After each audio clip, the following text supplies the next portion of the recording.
ماشاءاللہ۔ اب میں حمد کے چند اشعار پیش کرتا ہوں۔ یہ بہت کم جگہوں پر عام محافل میں پیش کرنے کا موقع ملتا ہے، لیکن یہ کم از کم پتہ چل جائے، پھر کچھ پیش کروں کہ آپ یہاں سننے کے لیے ہی آئے ہیں۔ لوگ چونکہ بہت قریب ہیں، اور بہت قریب ہونا ایک لحاظ سے تو ہمیں بہت پسند ہے کہ لوگ بہت قریب بیٹھے ہوں، رابطہ بہت قریب ہوتا ہے۔ ہمارے چہرے کے ایکسپریشن اور سننے والوں کے چہرے کے ایکسپریشن ایک دوسرے کو دکھ رہے ہوتے ہیں، تو انتخاب کرتے ہوئے آسانی ہو جاتی ہے۔ ایک بات تو یہ ہے، لیکن اس کے ساتھ ساتھ جب گیٹ سے لوگ اندر آ رہے ہیں، اندرونی گیٹ سے، یہ پتہ نہیں چلتا کہ سننے والا کون ہے اور ملنے والا کون ہے۔ لوگ ملنے لگ جاتے ہیں، پھر بیچ میں سے اٹھتے ہیں، چلے جاتے ہیں۔ یہ سلسلہ میرا خیال ہے، اب چونکہ محفل باقاعدہ طور پر شروع ہو چکی ہے، اب یہ سلسلہ بند ہونا چاہیے۔ جو لوگ اندر آ جائیں اسی وقت اندر آئیں جب ان کا اندر آنے کا ارادہ بن جائے۔ میں یہ زبردستی نہیں کر رہا کہ جو اندر آ جائے پھر وہ باہر نہ جائے، اس کو اجازت ہی نہیں ہے کہ وہ اٹھے، لیکن کم از کم جو لوگ اندر آ جائیں، چاہے خواہ اندر 6 لوگ بیٹھے ہوں، لیکن 6 وہ ہوں جو سننے کے لیے بیٹھے ہوں۔ میری صرف اتنی گزارش ہے، آپ یہ سلسلہ اٹھ کر جانے کا، پھر آنے کا، جانے کا، آنے کا، یہ سلسلہ بند کر دیجئے۔ باہر سے جو لوگ کھڑے ہیں، باہر کھڑے رہنا چاہتے ہیں تو باہر کھڑے رہیں، اندر تب آئیں جب اندر آنے کا ارادہ بن جائے، محفل میں بیٹھ جانے کا ارادہ بن جائے۔ ہر شخص کی تمنا ہوتی ہے کہ محفل میں آیا ہے تو سننے کے لیے آیا ہے۔ اگر کوئی ابھی موڈ نہیں بن رہا ہے، ارادہ نہیں بن رہا، تو گورمے کا ایک چکر لگا آئے، میرا خیال ہے کچھ تھوڑا سا لنگر کا تو یہاں پر بھی ہے، اس لیے پریشان نہ ہوں، گھبرائیں نہیں، میرے ساتھ نعرہ لگائیے، نعرہ تکبیر، نعرہ رسالت، نعرہ رسالت۔ پتہ تو چلے نا کہ ٹی وی اسٹوڈیو میں نہیں بیٹھا، یہ پتہ تو چلے، یہ پتہ چلے کہ عشاق رسول سامنے بیٹھے ہیں۔ ٹی وی اسٹوڈیو میں ایک 3 کیمرہ مین ہوتے ہیں، جو پروگرام کر رہے ہوتے ہیں وہ ہوتے ہیں۔ ہمیں بس یہ اندازہ ہوتا ہے کہ آپ گھروں میں بیٹھے سن رہے ہیں، تو یہ آسان ہوتا ہے، آپ نے ایک ہی اندازہ کر لیا۔ اب ادھر دیکھیں تو وہ ادھر دیکھ رہا ہے، ادھر دیکھیں تو وہ ادھر دیکھ رہا ہے، یہ پریشانی ہے۔ جب تک توجہ حاصل نہیں ہوتی، پڑھنے والے کو بھی یکسوئی حاصل نہیں ہوتی ہے۔ ہمارے نوجوان نے بہت اچھا پڑھا، لیکن آپ نے توجہ نہیں کی ہے، تو ان بچوں کو مجھ سے زیادہ توجہ کی ضرورت ہے۔ آپ میری بات سمجھ رہے ہیں؟ ہر پڑھنے والے کو توجہ کی ضرورت ہے، لیکن آج جو نوجوان ہے، جو اس شعبے میں آ رہا ہے، قدم رکھ رہا ہے، اس کو توجہ کی زیادہ ضرورت ہے۔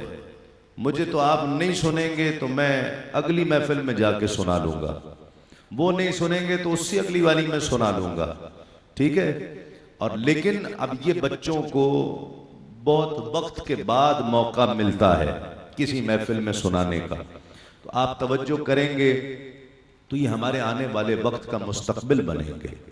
اس لیے میری خواہش ہے، میں اس امید کے ساتھ چند علمی اور ادبی اشعار کا انتخاب کر رہا ہوں کہ مجھے امید ہے کہ یہاں اس کے سننے والے موجود ہیں، کہ یہ الحمدللہ طلع بھائی بہت باذوق آدمی ہیں، اعلیٰ حضرت سے ان کی خاص نسبت ہے، تعلق ہے اس خانوادے سے، اور پھر خود سید زادے ہیں ماشاءاللہ۔ پھر ان کے میسیجز بتاتے ہیں کہ یہ باقاعدہ پڑھتے ہیں، اور پڑھ کر اس کو سند کے ساتھ میسیجز کی صورت میں دوسرے لوگوں تک پہنچاتے ہیں، تو اس سے ان کے ذوق کا پتہ چلتا ہے، اور مجھے امید ہے کہ جو ان کے تعلق سے آیا ہے وہ بہت باذوق ہوگا۔ محبت سے ایک مرتبہ میرے ساتھ نعرہ لگائیے، نعرہ تکبیر، نعرہ رسالت، نعرہ رسالت، نعرہ حیدری، نعرہ غوثیہ۔ اب میں امید کروں کہ آپ سبحان اللہ کی صداؤں میں ذکر سنیں گے۔ چلے سبحان اللہ آپ کی چیک کر لیتے ہیں اس شعر پر کہ انجم کی ضو، میلاد کے تعلق سے یہ شعر ہے کہ انجم کی ضو نہ شمس و قمر کا ظہور تھا، انجم کی ضو نہ شمس و قمر کا ظہور تھا، آنکھیں بھی جب نہ تھیں تو محمد کا نور تھا، آنکھیں بھی جب نہ تھیں تو محمد کا نور تھا۔ حمد لکھنے والے نے حمد لکھی ہے، لیکن حمد کیسے لکھی ہے؟ کیا اللہ کو یہ کہنا کہ یہ محمد کا رب ہے، یہ بھی تو حمد کا ایک انداز ہے نا، کہ یہ رب محمد ہے، اور ایک روایت میں ہے کہ اسے رب محمد کہا جائے تو وہ دعاؤں کو قبول فرماتا ہے، کہ جسے رب محمد کہہ کر دعا کی جائے تو وہ وسیلہ بھی آ گیا اس میں کہ یہ محمد کا رب ہے۔ اب حمد لکھنا اور اس انداز سے لکھنا، میں نے شاید آج تک زندگی میں 2 یا 3 جگہ پر یہ محفل میں پڑھے ہیں یہ اشعار، لیکن یہ طلبائی کے لیے کہ میں پہلے کوثر و تسنیم سے وضو کر لوں، کیا؟ اچھا سبحان اللہ، میں پہلے کوثر و تسنیم سے وضو کر لوں، پھر اپنے دامن الفاظ کو رفو کر لوں۔ رفو سمجھتے ہیں کسے کہتے ہیں؟ کپڑا پھٹ جائے تو اسے رفو کرائے، اب تو نیا لے لیتے ہیں، رفو کا تو دور ہی چلا گیا۔ میں پہلے کوثر و تسنیم سے وضو کر لوں، پھر اپنے دامن الفاظ کو رفو کر لوں، میں اپنی فکر رسا کو ادب شعار کروں، تصورات و خیالات باوقار کروں، قلم کو سرحد ادراک سے گزرنا ہے، قلم کو سرحد ادراک سے گزرنا ہے، کہ مجھ کو رب تعالی کی حمد کرنا ہے۔ اور حمد کیسے کر رہا ہے کہ وہ رب، آپ مجھے یقین ہے ہر شخص سبحان اللہ کہے گا اس شعر کو سن کر، ماشاءاللہ۔ قاری مشتاق صاحب، اللہ اکبر، آپ یہیں رہتے ہیں؟ ماشاءاللہ، یہ دبئی میں شارجہ میں ان سے اکثر ملاقات ہوتی ہے، تو میں دیکھ کر حیران ہو گیا کہ قاری صاحب کیسے یہاں پر، خوش آمدید۔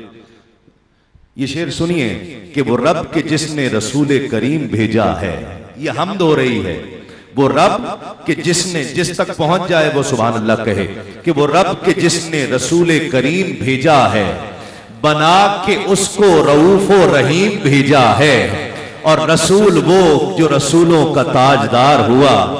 یہ حمد ہے، یہ حمد ہے کہ یہ اللہ کی حمد ہے، اور حمد میں نعت کا تاثر، قلم کو سرحد ادراک سے گزرنا ہے، کہ مجھ کو رب تعالی کی حمد کرنا ہے، وہ رب کہ جس نے رسول کریم بھیجا ہے، بنا کے اس کو رؤوف و رحیم بھیجا ہے، رسول وہ جو رسولوں کا تاجدار ہوا، وہ جس کا ذکر دبائے دل فگار ہوا، رسول وہ جسے محبوب کردگار کہیں، رسول وہ جسے قدرت کا شاہکار کہیں، وہ جس کی گرد سواری ہے کہکشان فلک، وہ جس کے تابع فرما ہے قدسیان فلک، وہ جس کا مصحف رخ پر طبع صفات ہوا، وہ جس وہی